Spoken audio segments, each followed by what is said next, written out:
All right. So,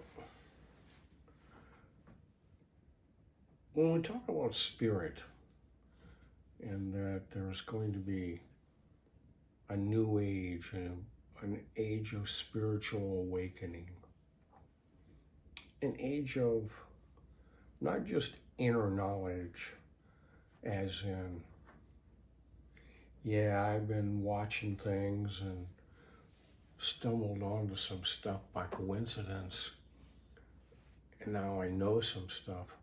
I'm talking about an inner knowledge that is shared with everyone on the planet.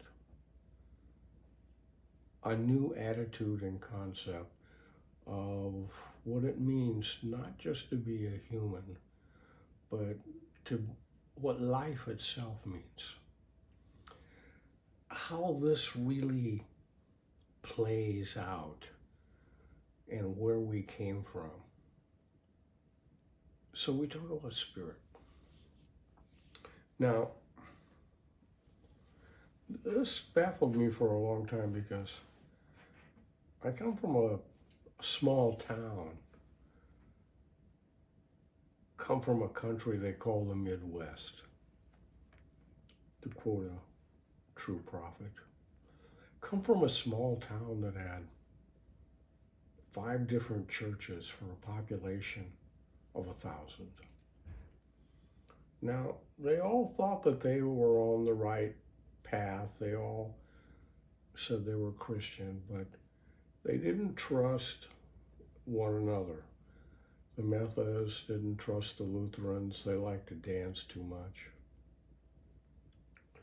The Presbyterians really didn't trust anybody unless they'd been landowners in the area for a couple generations. And no one trusted the Catholics because they were afraid that they would fall under the influence of the Pope. So that's the way. And you would say, so when you say the spirit, what is the spirit of those various religions? And why do they all act the same?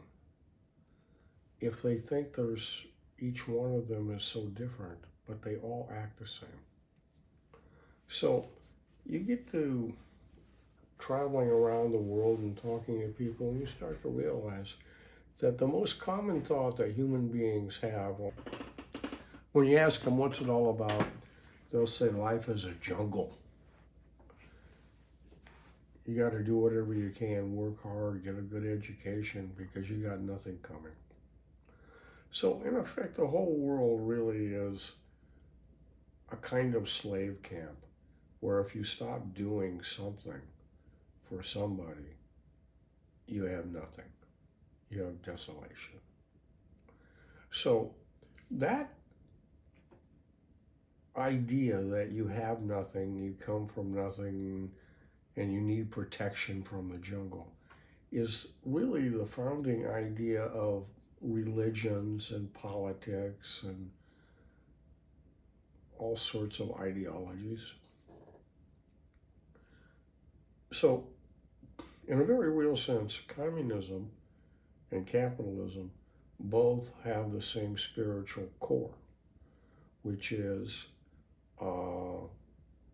it's a jungle. You need to join us. We'll protect you from what's going on. One side says the state owns everything, all the natural resources, all the land. In the capitalist world, the oligarchs own everything, all the resources.